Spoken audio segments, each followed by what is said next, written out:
Hello बच्चों, welcome back. बच्चों, हम रीऑर्डरिंग सेंटेंस पढ़ रहे हैं। रीऑर्डरिंग सेंटेंस आज भी हम देखेंगे। कल जो है आपको कुछ रीऑर्डरिंग सेंटेंस के एक्सरसाइज कराए गए और बताए गए। चलिए आज फिर हम रीऑर्डरिंग सेंटेंस देखते हैं। आज का पहला रीऑर्डरिंग सेंटेंस है, देखिए कि डैश ही बीट। सेंटेंस है डैज ही बीट, डैज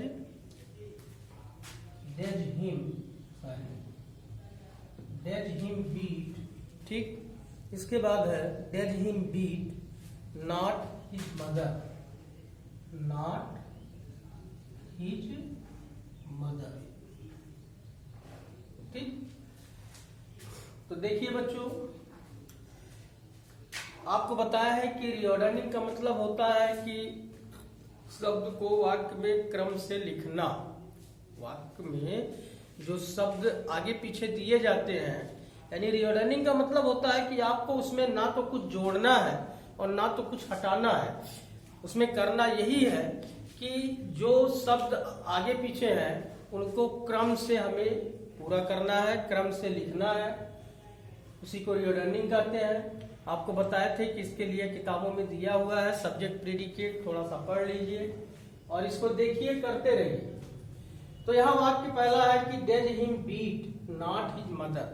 अब आपको बताए थे कि सबसे पहले हम इसमें ढूंढकर सब्जेक्ट लिखते हैं। तो सब्जेक्ट इसमें क्या हो जाएगा? सब्जेक्ट हो गया हिज मदर। ठीक, अब देखिए क्वेश्चन मार्क तो लगा नहीं है कि इंट्रोगेटिव है, नॉट लगा है, इसका मतलब वाक्य निगेटिव है।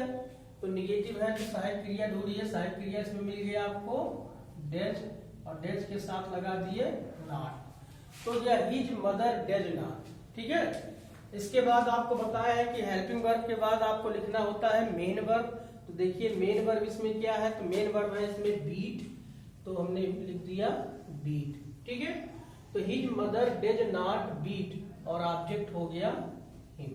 ठीक, तो इस तरह से आपका ये रीऑर्डरिंग कंप्लीट हुआ।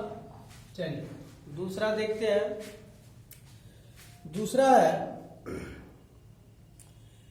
कि दिस डन वर्क। ध्यान दें कि this done work, this done work, this done work not have be, not have be.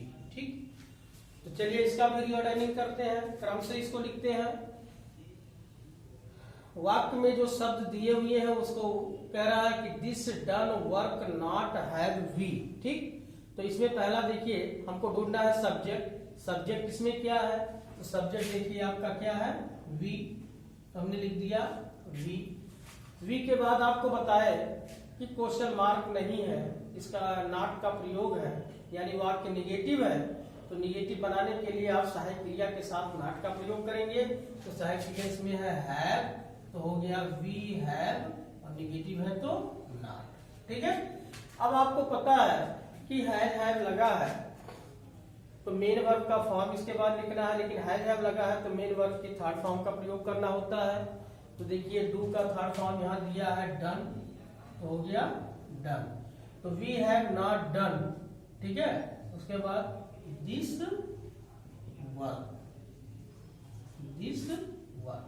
ठीक, चलिए तीसरा देखते हैं। तीसरा कहता है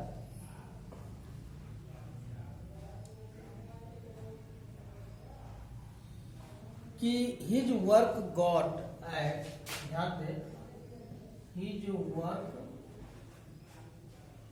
got at, his work got at, ध्यान दे, his work got at angry, angry. ठीक, आगे है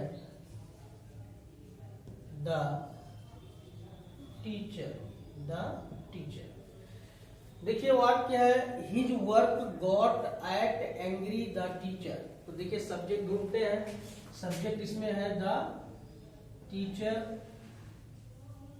ठीक, अब देखिए इसमें सहायक क्रिया नहीं है, तो सहायक क्रिया नहीं है तो मेन वर्ब का फॉर्म ढूंढेंगे तो हो जाएगा गॉट। गेट का सेकंड फॉर्म दिया है तो लिखेंगे द टीचर गॉट, वर्ब है angry, the teacher got angry, ठीक है। उसके बाद एट हिज वर्क, ठीक, the teacher got angry at his work, ठीक है। चलिए अगला है सेंटेंस है कि है रीडिंग बुक दे बीन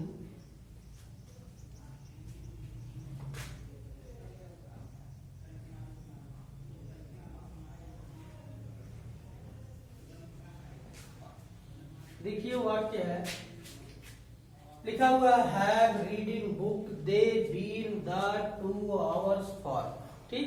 तो इसमें भी पहले सब्जेक्ट को ढूंढते हैं। सब्जेक्ट क्या है? दे, तो दे हो गया। दे के बाद हेल्पिंग वर्ब है इसमें है। अब देखिए बीन भी लगा है तो इसी के साथ बीन भी रहता है, तो they have been.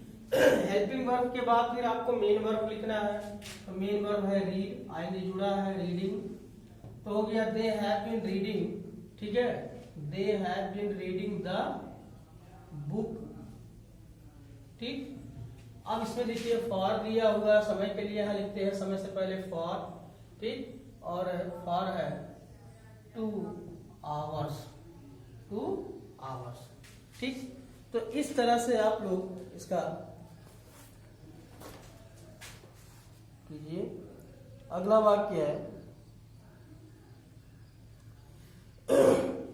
The teacher did servant, अगला है the teacher did servant, the teacher did servant the call not, ठीक। देखिए क्या हो सकता है, the teacher did servant the call not, ठीक। तो इसका आप बनाएंगे, सब्जेक्ट ढूंढिए। सब्जेक्ट क्या है? सब्जेक्ट दिया है the teacher helping verb did है, तो डिड के साथ नेगेटिव भी है तो नॉट का प्रयोग हो गया। The teacher did not, verb इसके बाद लिखेंगे कॉल द सर्वेंट, ठीक। चलिए अगला देखिए, नेक्स्ट है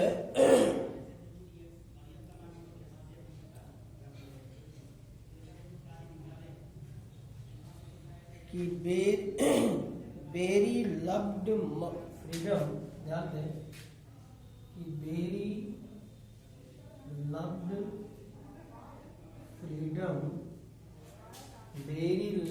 फ्रीडम, ठीक है, वेरी लव्ड फ्रीडम मच, ठीक। मच के बाद आपका है राणा प्रताप,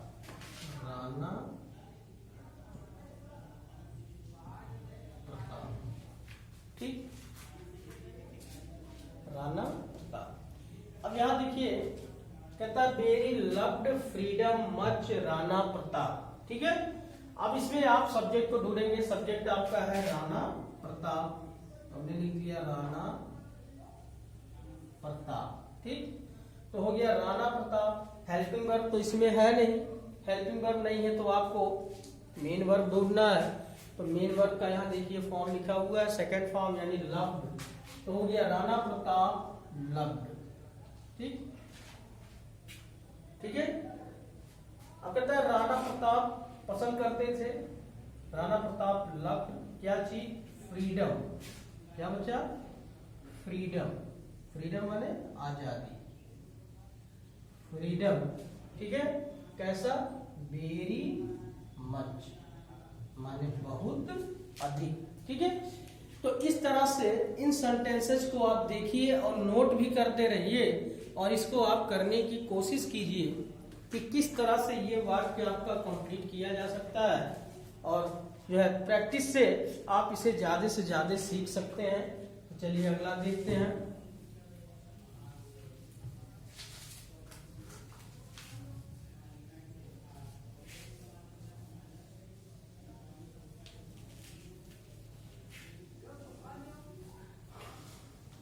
नेक्स्ट वाक्य है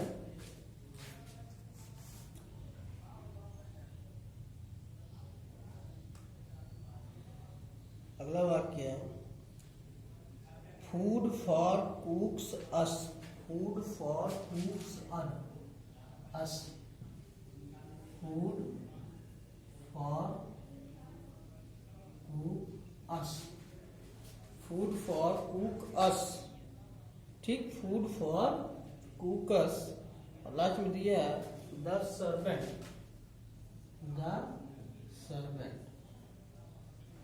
ठीक, तो देखिए इसमें भी सब्जेक्ट को ढूंढिए। पहले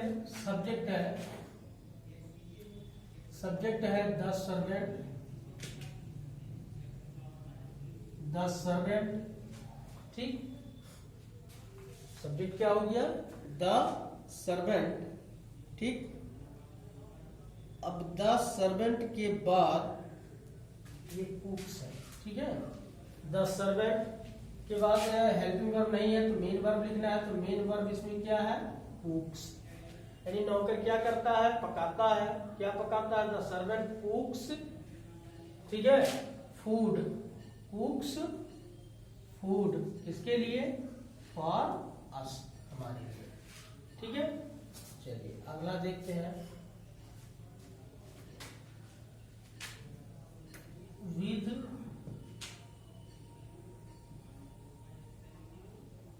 पेरेंट्स हिज।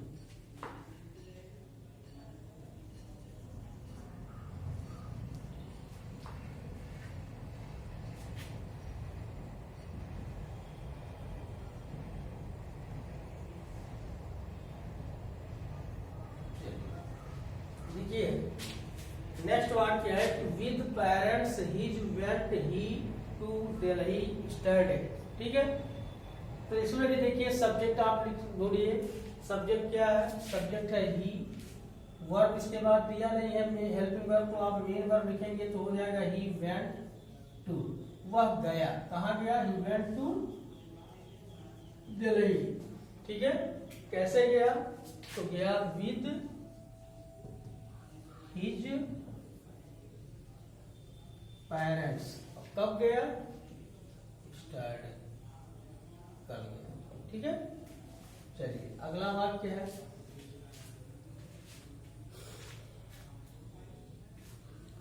कहता है ए लेटर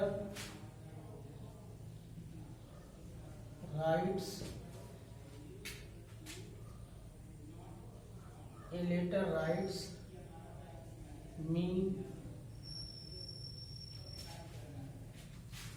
कहता है a letter writes me. A letter writes me father my. Father my. तो वाक्य है देखिए a letter writes me father my. तो आप इसको लिख सकते हैं कि my father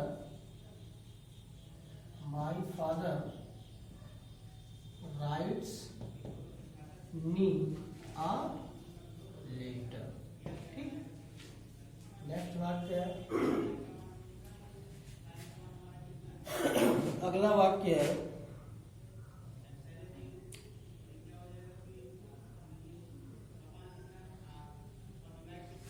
he work his completed है।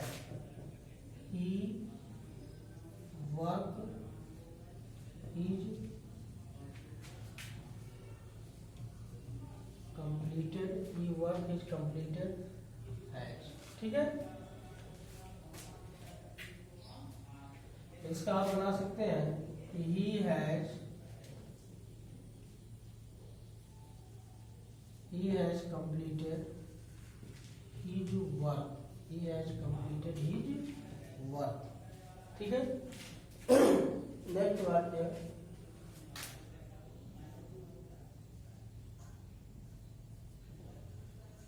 knocking who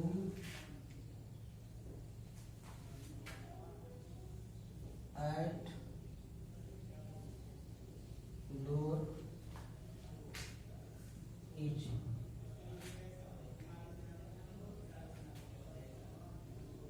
ठीक। अब यहां देखिए क्वेश्चन मार्क लगा है, क्वेश्चन मार्क लगा है तो इसका मतलब वाक्य आपका इंट्रोगेटिव है, और इंट्रोगेटिव है तो इंट्रोगेटिव में आपको ये देखना है कि वाक्य के बीच में कहीं क्वेश्चन वर्ड तो नहीं है। अगर क्वेश्चन वर्ड दिए हैं तो वाक्य इंट्रोगेटिव सेकंड है, क्वेश्चन वर्ड नहीं दिया हुआ है तो वाक्य इंट्रोगेटिव फर्स्ट है। ठीक है। तो यहाँ देखिए क्वेश्चन वर्ड आपका दिया हुआ है, तो क्वेश्चन वर्ड दिया है तो इसका मतलब इंट्रोगेटिव सेकंड है। तो सबसे पहले हम क्वेश्चन वर्ड लिखते हैं, तो क्वेश्चन वर्ड हो गया हु। ठीक है। अब हु के बाद तुरंत हेल्पिंग वर्ब लिखा जाता है तो होता है इज, तो हु इज। इसके बाद मेन वर्ब, तो KNOCKING नॉकिंग। ठीक है। Who is knocking at the door. ठीक, इस तरह से।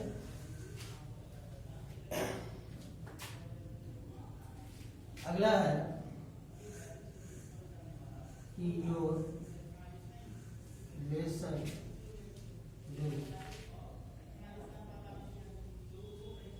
Learn you.